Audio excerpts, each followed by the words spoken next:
நாம் எல்லாருமே சட்ட ஒழுங்கை பற்றி பேசிகிட்டு இருக்கும்போது இன்றைக்கி அதற்கான ஒரு கூட்டம் அப்படிங்கிறது நடக்குது. அந்த கூட்டத்தில் யார் யார் பங்கு பெறுகிறார்கள் அப்படின்னு கேட்டால் ஸ்டாலின் அவர்களுக்கு கீழே இருக்கக்கூடிய சட்டத்தை பேணி காக்க வேண்டிய காவல்துறை அதிகாரிகள், கலெக்டர், இப்படி நிறைய பேர் இருந்திருப்பாங்க. என்ன தீர்மானம் போட்டிருக்காங்க அப்படிங்கிறதும், இந்த ஜஸ்டிஸ் ஃபார் அஜித் அப்படிங்கிறதுல கடைசியாக வந்திருக்கக்கூடிய தகவலும், அதில் அதிமுக திமுக சண்டை அப்படிங்கிறதையும் இந்த ஒரு பதிவில் பார்க்க போகிறோம். இது ஆழமான அரசியல் சதுரங்கம்.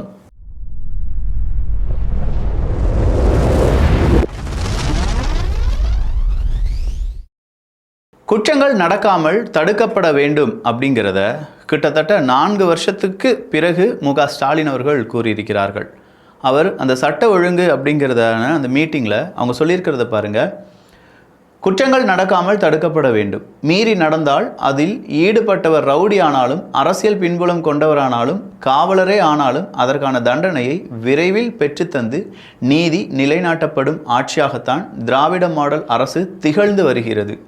போதைப்பொருள், கள்ளச்சாராயம், பெண்கள் பாதுகாப்பு, லாக்அப் மரணங்கள் போன்றவற்றில் யார் கடமை தவறினாலும் அரசின் நடவடிக்கை மிக மிக கடுமையாக இருக்கும் என்பதை சட்டம் ஒழுங்கு குறித்த இன்றைய ஆய்வுக் கூட்டத்தில் வலியுறுத்துகிறேன் அப்படின்னு சொல்லியிருக்கார். ஆனால் இதே அரசாங்கத்தை பார்த்து இன்றைக்கி நீதிமன்றம் கேட்ட கேள்வி, கிட்டத்தட்ட 24 என்கவுண்டர் ப்ளஸ் லாக்அப் டெத் அப்படின்னு சொல்கிறாங்களே, இது எந்த விதத்தில் நியாயம் அப்படின்னு சொல்லி கேட்குறாங்க. பெண்கள், கள்ளச்சாராயம், போதைப்பொருள், இது எல்லாத்துக்குமே மிக மிக கடுமையான தண்டனைகள் கொடுக்கப்படும். போதைப்பொருள் அப்படின்னு சொன்னோன்னே சாப்பர் சாதிக்கு வெளியில் தானே இருக்கார். இன்றைக்கி யார் 2 பேர், ஸ்ரீகாந்த் இல்லாட்டி கிருஷ்ணா அப்படிங்கிற 2 நடிகர்களை அரெஸ்ட் பண்ணி போட்ட உடனே அதிமுகவினுடைய உறுப்பினர் தானே அந்த போதைப்பொருளை எல்லாருக்கும் விநியோகம் செஞ்சாங்கன்னு சொன்னீங்க. அவர் எப்படி இருக்கார்? போதைப்பொருளுக்கு என்னங்க மாற்றம் வந்துருச்சிங்க? பெரிய அளவில் மாற்றம் எதுவுமே இல்லையே. சர்வ சாதாரணமாக போதைப்பொருள் பல நபர்கள் பல தெருக்களில் வந்துட்டு போகுதே. போதைப்பொருள், சாராயத்தை விற்கிறான், போதைப்பொருளை விற்கிறான், தட்டி கேட்ட ஒரு இளைஞனை கொன்னது இங்கே இருக்கக்கூடிய சட்ட ஒழுங்கு என்ன செஞ்சிச்சு அப்படிங்கிற ஒரு கேள்வி இருக்குல்ல. ஜஸ்டிஸ் ஃபார் அஜித், சட்ட ஒழுங்கு, 6 காவலர்கள் எஃப்ஐஆரே போடாமல் சும்மா வெளுன்னு அந்த பையனை போட்டு வெளுத்து லாக்கப்புக்கு கொண்டு போகாமல், அதுவும் வெளியிலேயே பிணத்தையே 4 மணி நேரம் வச்சு ரவுண்ட் அடித்தாங்க அப்படிங்கிற தகவலெல்லாம் கேட்கும்போது மனசு வலிக்குதா இல்லையா? ஒன்றுமே கிடையாது. அந்த வீட்டில் பணம் இல்லை, அந்த வீட்டில் இப்போ சந்தோஷமும் இல்லாமல் போயிடுச்சு. நேற்று வர சதையும் ரத்தமுமாக இருந்த அந்த பையன் இன்றைக்கி சாம்பலாக புதைக்கப்பட்டிருக்கிறார் அப்படின்னு சொல்லும்போது கொடுமை. நம்மளாம் வாழ்ந்துட்டுருக்கோம் அப்படிங்கிற கொடுமை. கேட்டால் சட்ட ஒழுங்கு எப்போ நாங்கள் எப்படி வச்சுருக்கோம் தெரியுமா? நல்லா தெரியுது சார், நல்லா தெரியுது. 23 24 பேர் அப்படின்னு சொல்கிறதும் இல்லை, இன்னும் சட்ட ஒழுங்கு என்னெல்லாம் செய்ய போகுது அப்படிங்கிறதையும் நாங்கள் பார்த்துட்டு தானே இருக்க போகிறோம் அப்படிங்கிறது தான். ஸோ இன்றைக்கி சட்ட ஒழுங்குக்கான அந்த கூட்டம் நடைபெற்ற உடனே அடுத்ததாக என்ன நடந்திருக்கு? ஒரு பெரிய மாற்றம் நடந்திருக்கு. இந்த கேஸை சிபிசிஐடியிடம் நாங்கள் ஒப்படைக்கிறோம் அப்படின்னு சொல்லியிருக்காங்க. இப்போ காவல்துறை அதிகாரிகள் இதை சிபிசிஐடிக்கு ஒப்படைச்சிட்டாங்க. 6 காவல்துறை அதிகாரிகள் சஸ்பெண்ட் செய்யப்பட்டிருக்கிறார்கள் அப்படிங்கிற தகவல்.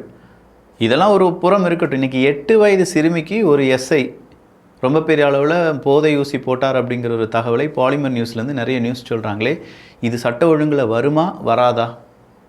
வரதட்சணை கொடுமை, ஒரு பொண்ணு இன்றைக்கி சூசைட் பண்ணிக்கிட்டாங்க அப்படிங்கிற ஒரு செய்தி வெளியாகுது. சட்ட ஒழுங்கில் இதெல்லாம் வருமா வராதா? இது எல்லாமே சட்ட ஒழுங்கில் தான் வரும். இதுக்கெல்லாம் தனிநபருடைய அந்த ஒரு பெரும் முயற்சியால் தான் இதெல்லாமே நம்மளால் மாற்ற முடியும். அப்படின்னாலும் இது எல்லாம் அந்த பீரியடில் நடந்துச்சு, அதிமுக பீரியடில் நடந்துச்சுன்னா இப்போ எவ்வளோ பெரிய பேசு பொருளாக மாறி இருக்கும். இந்த பீரியடில் நடக்கிறனால நாங்கள் முடிவுகள் எடுப்போம், நாங்கள் சட்டம் ஒழுங்கை பாதுகாப்போம் அப்படின்னு சொல்லி அறிக்கை மட்டும் கொடுத்தால் போதுமா? இதுதான் இப்போதைய கேள்வி. இந்த கேள்விக்கு அந்த அஜித் அப்படின்னு சொல்லக்கூடிய அந்த நண்பருடைய பார்க்குறதுக்கு நம்ம வீட்டு பையன் மாதிரியே இருக்கார்ல, ஜஸ்டிஸ் ஃபார் அஜித் அப்படின்னு சொல்லி அந்த மூஞ்சை பார்க்கும்போது, அந்த ஃபேஸை பார்க்கும்போது இது நம்ம வீட்டு பையன் கிட்ட, நம்ம பக்கத்து வீட்டு பையன் மாதிரி இருக்குது. தப்பு செஞ்சுருக்காரோ இல்லையோ, அவருடைய தம்பி அதான் கேட்குறார், அவரை கொல்வதற்கு அதிகாரத்தை யார் கொடுத்தார்கள்? அடித்தாங்க, பைப்பை போட்டு அடித்தாங்க அப்படின்னு சொல்லி என்னுடைய தாய் மாமான்னு சொல்லி ஒருத்தர் பேட்டி கொடுக்குறார். அப்படியே மனசை கலங்க வைக்குது அந்த பேட்டி. தீபாவளிக்கெலாம் அவர் தான் ட்ரெஸ் எடுத்து கொடுப்பார் அப்படின்னு சொல்கிறார். எனக்கு யார் ட்ரெஸ் எடுத்து கொடுப்பாங்க அப்படின்னு சொல்லி கேட்குறாரு. அவங்கள அடித்தது, அவங்கள போலீஸ் அரெஸ்ட் பண்ணிட்டு போனது, அவங்கள டெம்போ வேனில் ஏற்றுனது, கோசாலையில் வச்சு அவரை கொன்னது, இப்படின்னு சொல்லி ஏகப்பட்ட விஷயங்கள் இருக்குது.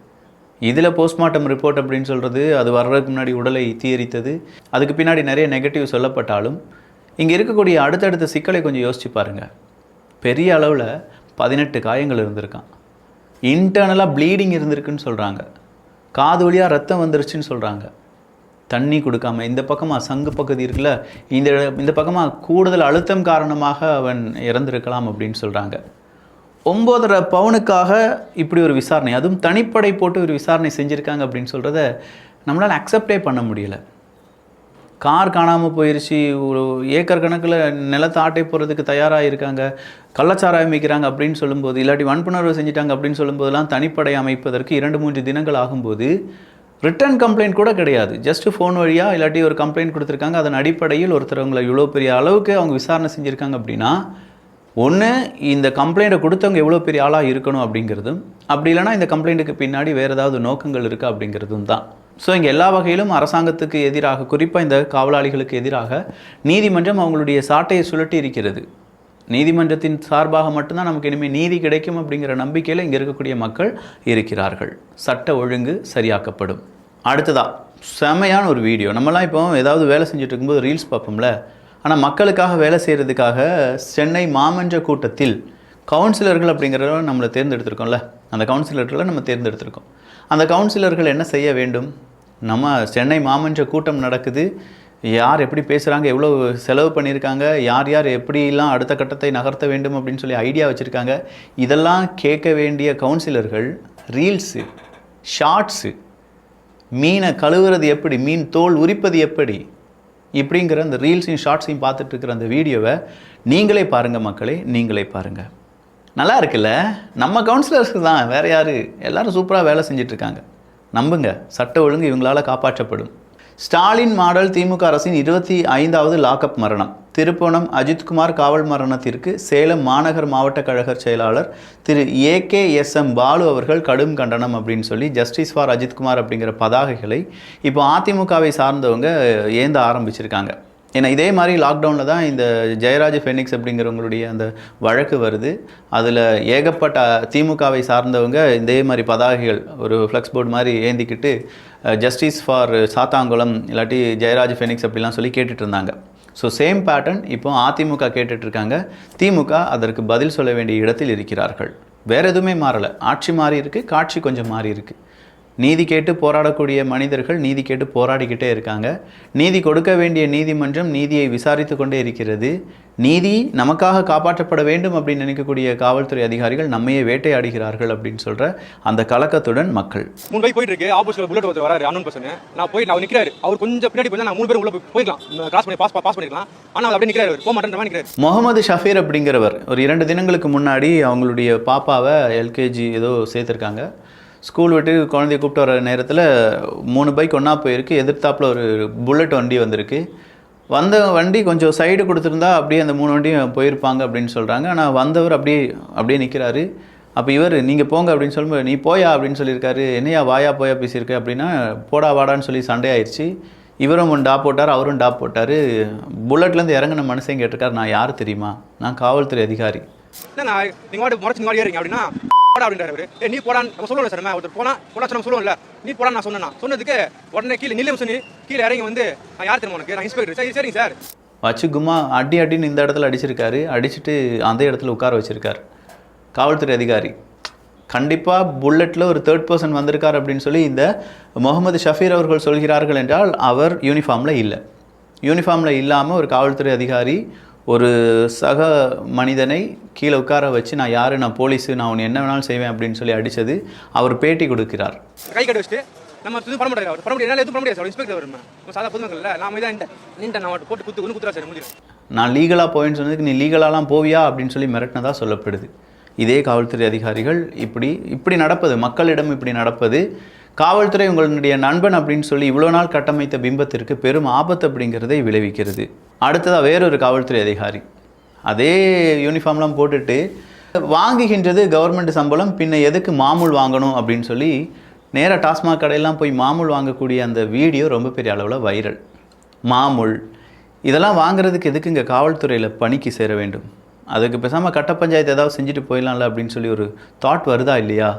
அடுத்ததா வேடச்சந்தூரில் ஒரு வேங்கை வயல், குடிநீர் தொட்டியில் மனித மலம், சரக்கு, பீடி வேற. இந்த மனித மலத்தை பற்றி வேங்கை வயலில் நடந்திருந்த போதே சரியாக நம்ம கவனிச்சிருந்தோம்னா சரியான நபர்களை அரெஸ்ட் பண்ணியிருந்தாங்கன்னா கண்டிப்பாக இது எல்லா இடங்களிலும் பரவி இருக்காது. இப்போ பாருங்கள், வேடச்சந்தூரில் ஒரு வேங்கை வயல் அப்படின்னு சொல்லி அது ஒரு செய்தி வெளியாகி இருக்கிறது. அடுத்ததாக கவர்மெண்ட்டுக்கு எதிராக நீதிமன்றம் ஒரு கேள்வியை கேட்டிருக்கிறார்கள். மது அருந்துவதை அரசு ஊக்குவிக்கவில்லை எனில் எதற்காக மது விற்பனை செய்கிறீர்கள் அப்படிங்கிறது தான். மது விற்பனை மட்டுமா செய்கிறாங்க, இதுக்குன்னு ஒரு இலாக்காவை அமைத்து அங்கே இருக்கக்கூடிய ஒரு கலெக்டரை போட்டு அந்த கலெக்டர் வருஷம் இல்லாட்டி மாதம் ஒரு மீட்டிங்கை போட்டிருக்கார். ஏன் இந்த இடத்துல மது விற்பனை கம்மியாயிருச்சு, ஏன் இன்னும் இந்த இடத்துல மது விற்பனை அதிகமாகலை, சீக்கிரமாக அதிகப்படுத்துங்க. அவங்களுக்கும் டார்கெட்லாம் இருக்குது போல். கடைசியாக மண்டையோடு முதல் கால் பாதம் வரை 18 இடங்களில் காயம், கழுத்தில் கொடுக்கப்பட்ட பெரும் அழுத்தமே இறப்புக்கு காரணமா? அஜித்குமார் உயிரிழப்பில் வெளியான பகீர் தகவல். ஸோ மறுபடியும் ஐயா ஸ்டாலின் அவர்கள் சொல்லியிருக்காங்க, சட்ட ஒழுங்கு சீர்கெடாமல் பார்த்துக்கொள்வோம், யாராக இருந்தாலும் தண்டனை கொடுக்கப்படும் அப்படின்னு சொல்லி அந்த ஒரு காலத்திற்கு நாமும் காத்திருப்போம். நல்லதை பகிர்ந்து நல்ல சமுதாயத்தை உருவாக்குவோம். நன்றி, வணக்கம்.